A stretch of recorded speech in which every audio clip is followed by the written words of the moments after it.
umrah. Tu dia kisah dia tentang Masjid Quba ni. Boleh tuan-tuan. Jadi itulah kisah dia. Tuan-tuan ni belah kiri tuan pula Masjid Quba. Inilah Masjid Quba tuan-tuan. Kalau rasakan ni dia ramai tuan-tuan. Jadi dia ramai lebih lagi kalau perempuan lah. Kalau perempuan dia nak masuk ni dia kena beratur macam raubah. Raubah dia kena beratur. Jadi sama dekat sini sebab terlalu ramai orang. Jadi tuan-tuan kena tunggu betul lah. Tunggu betul nak masuk. Semuanya tuan-tuan saya ingatkan lah. Dekat sini tuan-tuan kena jagalah 3 benda. Yang pertama, jaga barang. Yang pertama. Yang kedua, jaga selipar tuan-tuan. Selipar tu selalu hilang juga. Sebab tuan-tuan beli selipar mahal-mahal. Beli kasut mahal-mahal dekat corona di negara tuan-tuan. Tidak kita pergi depan tu. Tuan-tuan ni pergi depan terus. Atau hari-hari ni pergi depan terus. Pergi depan terus, tuan-tuan ada jumpa ada 3 buah lubang besar atas. 3 buah lubang besar atas ni tuan-tuan ambil lubang tengah-tengah. Ambil lubang tengah-tengah pula dekat situ. Tuan-tuan terjumpa lah. Tuan-tuan terjumpa 2 buah lubang dekat lubang tengah-tengah. Jadi lubang yang pertama di depan kita ni adalah lubang yang mana Rasulullah. Rasulullah ni nama unta Nabi. Nama unta Nabi berhenti dekat situ. Lubang yang kedua belakang dia adalah lubang yang mana Nabi Saleh. Tapak Nabi Saleh. Jadi antara lubang itulah antara tempat yang mana Nabi pernah sujud.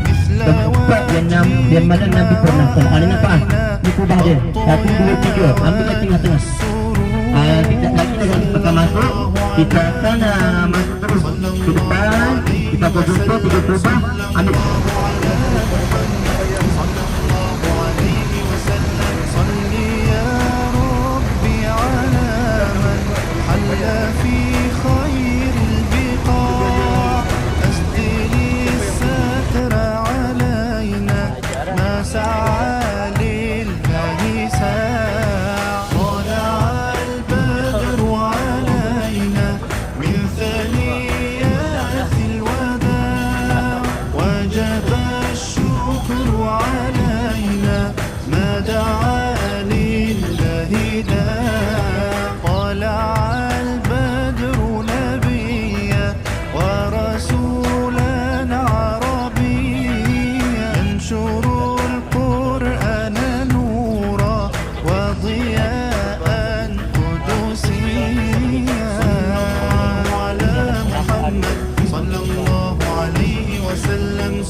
Mana belakang? Di tepi tepi. Itu ada. Tapi dia tak bagi dah tadi. Oh sana. Ya ya.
Kan belah sana lagi ada bukit.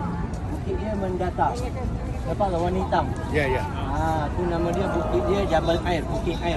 Mana kalau belakang sana lagi Mekah. Tu Mekah belakang. Jadi kalau naik bas tu naik train. Nampak? Nampak tak ke malam tu? Malam ke siang? Siang. Tak nampak? Apa rasa bukit tu? Ada lalu. Tak perasan. Apa Mekah belakang sana? Kata kemudian akan lalu ke kawasan itu Nabi SAW. Nabi pernah lalu kawasan tu, nama dia Bukit Air, Jabal Air, yang mana Arab, orang Arab istilahkan air ni apa dia? Air ni iaitu belakang orang kata kuda ataupun belakang keldai. Nampak macam mana? Ya? Sama rata. Kaku dia. Manakala kalau unta dia macam mana? Dia ada bonggu. Jadi orang ada istilahkan air ni kepada belakang ekor kuda ataupun ekor keledai. Tu dia buat air. Di Nabi ni kisah dia tentang hijrah lah. Masjid Kuba yang masuk solat inilah satu masjid yang pertama kali Nabi buat dengan tangan Nabi. Dengan tangan Nabi. Manakala kalau ada masjid-masjid lain bukan tapi ini satu buah masjid ni masjid Kuba dengan tangan Nabi. Di Nabi daripada sana, daripada Mekah. Sama-sama dia bersama Sayyidina Abu Bakar. Sampainya dekat sini, orang Madinah tengah tunggu Nabi. Dekat mana tunggu? Kawasan sana. Nampak satu kebun sana. Pohon kurma kan? Tu pohon kurma tu tempat tapak-tapak kata perkumpulnya orang-orang Madinah. Orang-orang yang cerita-cerita itu. Jadi dia orang semua tengah tunggu Nabi. Sampai kan dia orang bila Nabi datang, dia orang sambut dengan nasyid. Dia orang sambut dengan qasidah. Tala'al badru alaina min saniyah al-wada. Datang kepada kami seorang pemuda yang tajak min saniyah al-wada. Saniyah al-wada ni kampung. Kampung yang Nabi pernah lalu. Daripada Jabal Air bukit sana, Nabi datang dekat sini. Nabi ada 3 checkpoint.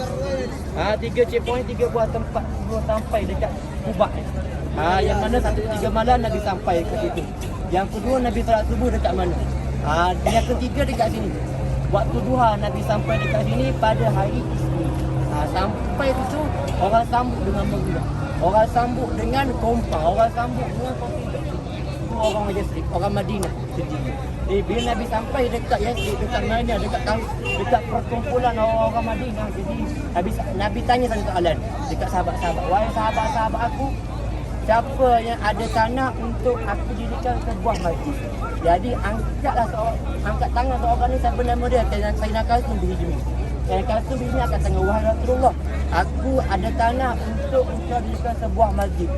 Jadi ni supaya tak ada orang boleh kacau Rasulullah.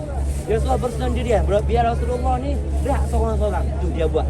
Jadi bila mana dia buat pintu dan siap pintu, dia letak dekat tempat masuk, pintu masuk dia letak situ, maka tak boleh orang dia mana kata tak boleh ada orang masuk dalam tu. Jadi ketika mana adanya datangnya seorang pemuda ketuk pintu, pak ketuk pintu, maka Abu Musa tanya, siapa dekat luar ni? Orang ni jawab, aku Abu Bakar nak jumpa dengan Rasulullah. Jadi dekat apa dia? Tapi makan hatta yasna Rasulullah. Letaklah kamu di situ sehingga Rasulullah bagi izin kamu masuk. Tu Sahabat tak bagi masuk macam tu je. Sahabat suruh apa dia? Tunggu situ. Aku nak izin dulu dengan Rasulullah. Barulah kamu boleh masuk. Jadi pergi Abu Musa pergi ke Rasulullah. Rasulullah, ni ada Abu Bakar nak masuk jumpa dengan engkau. Macam mana ni? Aku nak engkau berehat. Tapi dekat apa dia? Rasulullah, mulanya Rasulullah walaupun dia tengah berehat, dekat apa dia? Izinkan dia masuk. Masuklah. Izin.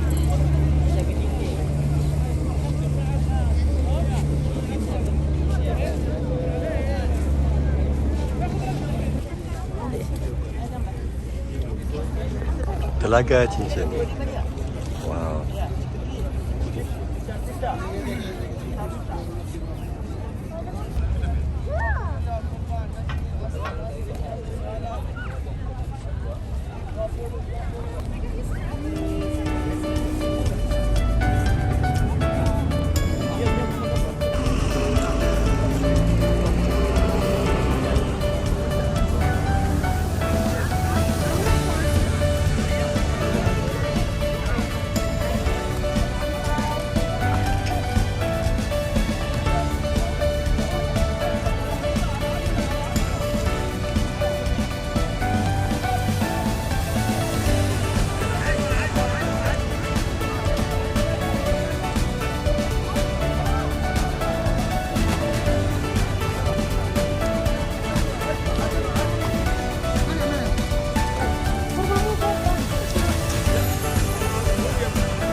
air.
Diskon, Habibie diskon.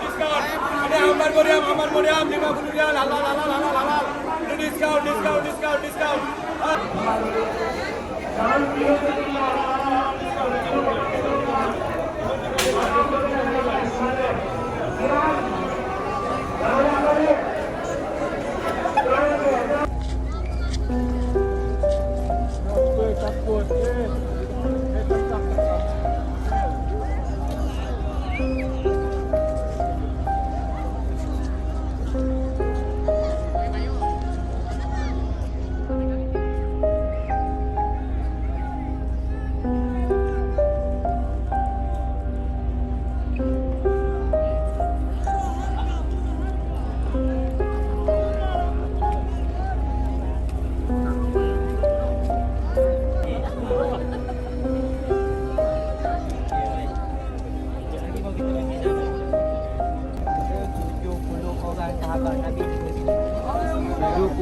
Sahabat Nabi yang syahid.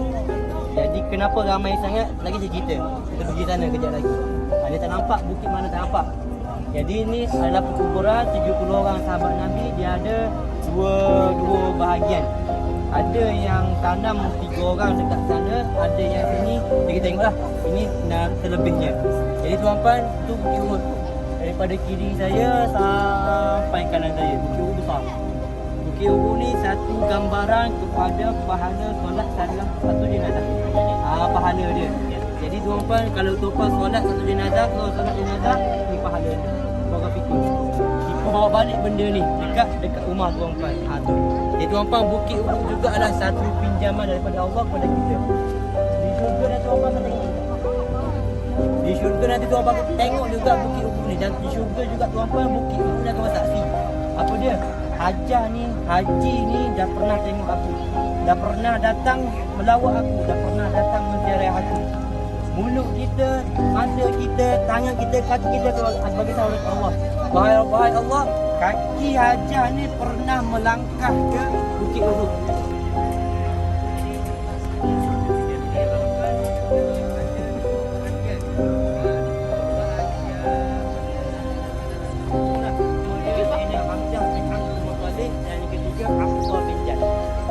Tiga orang ni.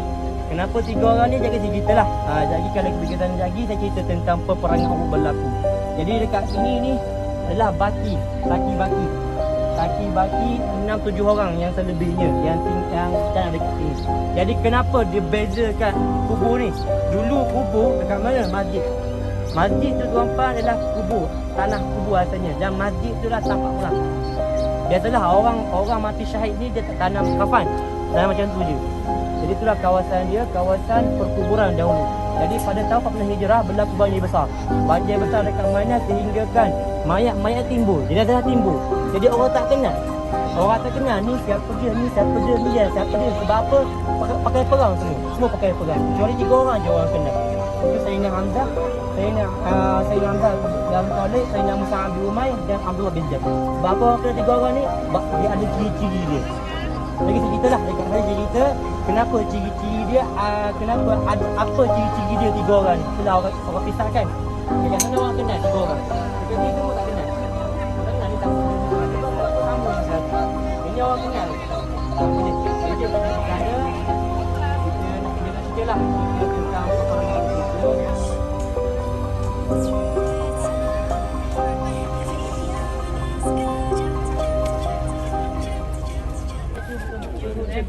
Bukit Uhud sana. Tu nama dia Jabal Roma, Bukit Roma atau Bukit Rahmah. Rahmah Mekah. Dia Roma, Roma maksud dia ni. Apa dia? Pemanah. Nama dia pemanah, Roma. Nama yang kedua nama dia Jabal Ainai, Bukit Ainai, dua mata, dua wajah. Yang mana peperangan Uhud ni ada 2 pasal. Kita berada di belakang dia. Depan dia lepas sana. Depan dengan belakang nama dia Jabal Ainai. 2 wajah, 2 mata. Berapa bukit apa peperangan Uhud berlaku 2 pasal. Yang mana orang kafir ketika itu ada 3,000 orang. Orang Islam ketika itu ada 700 orang sahaja perang. Jadi tuan-tuan ni bukit pemanah yang mana Nabi letakkan. Nak idea Nabi ni, bijak Nabi letakkan 50 orang atas sana. Dan ketua dia siapa dia? Abdullah bin Jubair, bukan Ubay, Jubair. Abdullah bin Jubair sebagai ketua pemanah atas sana. Kenapa Nabi letak atas sana 50 orang? Sebab kenapa Nabi letak atas? Sebab kalau kita fikir logik, atas lebih hebat daripada bawah. Atas boleh tengok semua benda. Boleh lihat apa benda yang berlaku bawah atas. Jadi Nabi dah pesan dah dekat dia orang ni. Wahai orang di atas, kamu ni ketika mana kamu duduk atas, kamu jangan turun walaupun sekalipun apa yang berlaku. Sehingga aku tak arahkan engkau turun. Kalau engkau tengok kita orang kena serang, engkau jangan turun. Kalau engkau tengok orang kafir dah lari, kita dah menang, engkau jangan turun. Mana kata apa dia? Jangan turun selagi mana aku tak bagi arah engkau turun. Jadi itu 50 orang atas sana. Nabi dekat mana? Nabi dekat belakang ni. Nabi dekat belakang Jabal Rumah. Jadi fasa yang pertama. Fasa yang pertama berlaku depan Jabal Rumah. Depan bukit pemanah sana. Jadi tadi saya ambil satu checkpoint, satu tanda. Nampak papan tu yang di dalam matika tu. Papan besar kan? Tu. Di dekat situ tuan-tuan tapak perkemahan orang-orang kafir. 3,000 orang dia datang. Dia datang pada hari Jumaat sampai dekat sini pada hari Jumaat. Pada hari Jumaat sampai dekat sini perang berlaku pada hari Sabtu. Jadi dia orang pasal kemah dulu. Dia orang tunggu dekat situ. Tujuan minta Nabi. Jangan tunggu. Dia telefon sebab apa? Macam kita lah. Kalau kita atas sana, kita tengok orang kafir lari. Orang kafir lari, ada ghanimah, ada harta perang. Kita buat apa? Kita mesti ambil tu lah. Ada emas tu. Emas siapa tak nak? Ada emas dekat bawah tu. Jadi 2 orang ni 50 orang terlupa kata Nabi. Daripada 50, 40 orang turun. 40 orang turun ke bawah nak pergi ambil apa dia? Ghanimah, harta perang. Berapa orang kafir yang lagi?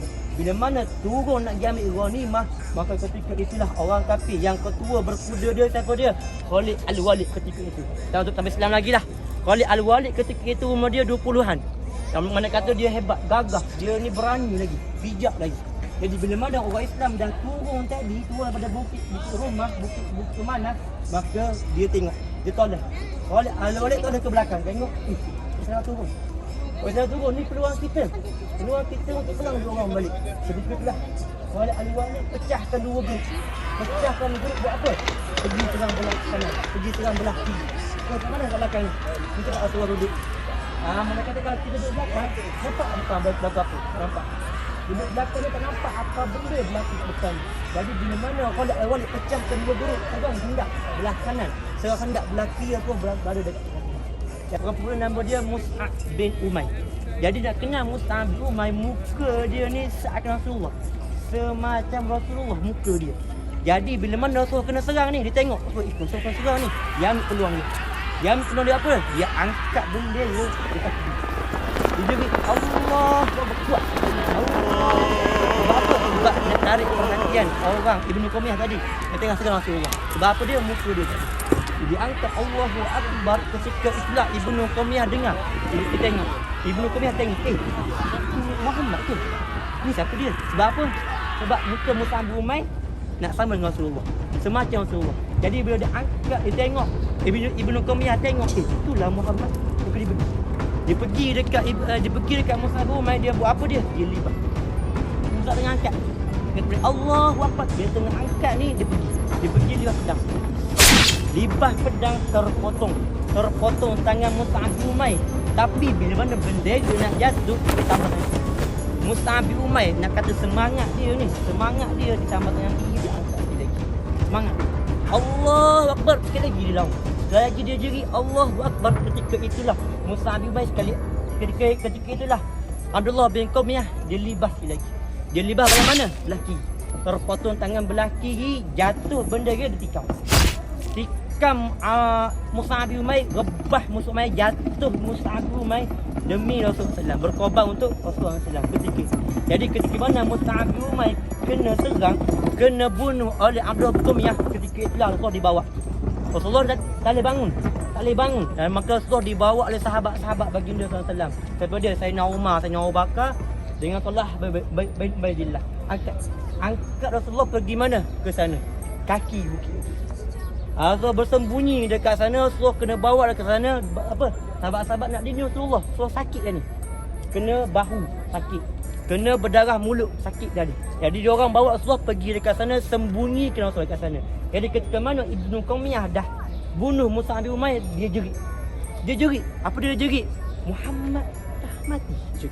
Muhammad dah mati. Siapa dia tadi? Mus'ab bin Umair. Jadi dia jerit Muhammad dah mati. Ketika itulah perang yang riuh rendah ataupun perang yang porak-poranda tadi ataupun tengah-tengah huru-hara tadi, maka ketika itu tengah bising, tiba-tiba senyap. Sebab apa? Ibnu Qamiyah tak ada cakap Muhammad dah mati. Muhammad dah mati. Siapa dia? Nabi Muhammad ni ketua orang Islam ketika itu. Bila mana ni kata Muhammad dah mati, daripada riuh rendah menjadi senyap, ketika Abu Sufyan datang. Abu Sufyan ni ketua orang kafir ketika itu. Masuk Islam lagi lah, masuk Islam lagi. Jadi ketika itu dia datang, wahai Ibnu Qamiyah, dia tanya, wahai Abdullah bin Qamiyah, betul ke engkau bunuh Muhammad ni? Betul ke ni Muhammad engkau bunuh? Maka ada seorang pemuda daripada orang kafir tentera bercakap, bagi tahu, wahai Abu Sufyan, wahai ketua aku, ni bukan Muhammad. Aku nampak Nabi Muhammad diangkat oleh sahabat-sahabat dia pergi sana. Di mana? Kaki Bukit Uhud sana. Jadi bila mana Abu Sufyan tahu benda tu, Abu Sufyan kumpulkan tentera pergi kejar ni. Sebab apa? Nak bunuh Nabi Muhammad.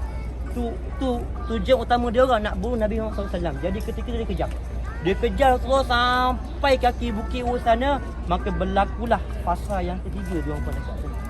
Fasa yang ketiga tuan-tuan, yang mana bila sampainya dekat sana ada satu gua, nama dia Belahan Uhud ataupun Gua Maharis dekat sana. Kalau sini dia nampak tu. Kan ada satu elektrik sana kan? Apa nama elektrik sana, di bawah dia sikit. Dia bawah dia di kawasan macam lengkuk-lengkuk macam tu. Tu kawasan persembunyian ataupun kawasan Nabi duduk dekat situ. Dia pergi. Abu Sufyan pergi, sampainya dekat situ Rasulullah dah sedia dah. Rasulullah dalam gua. Duduk dalam gua. Maka Rasulullah sediakan beberapa orang yang mengawal. Antara Sayyidina Ali belah kanan. Belah depan Sa'ad bin Abi Waqqas. Belah kiri adalah Sayyidina Umar sendiri. Yang mana bila mana Abu Sufyan pergi datang dekat sana, maka Nabi arahkan Sa'ad bin Waqqas. Sa'ad bin Waqqas panah. Diorang yang orang kafir takut panah Abu Waqqas. Sebab apa? Sa'ad bin Waqqas bila mana panah tu panahan Sa'ad bin Waqqas. Panah satu menjadi tiga orang mati. Panah 3 orang mati. Bila mana panah 3 orang mati, dia orang takut lah. Dia orang takut. Orang kafir ni takut. Sebab apa? Hebat Sa'ad bin Waqqas. Hebatnya sahabat Nabi ni, Sa'ad bin Waqqas ni. Panah aja 3 orang mati sekaligus. Jadi bila mana kena panah tu, dia orang lagi. Tengok.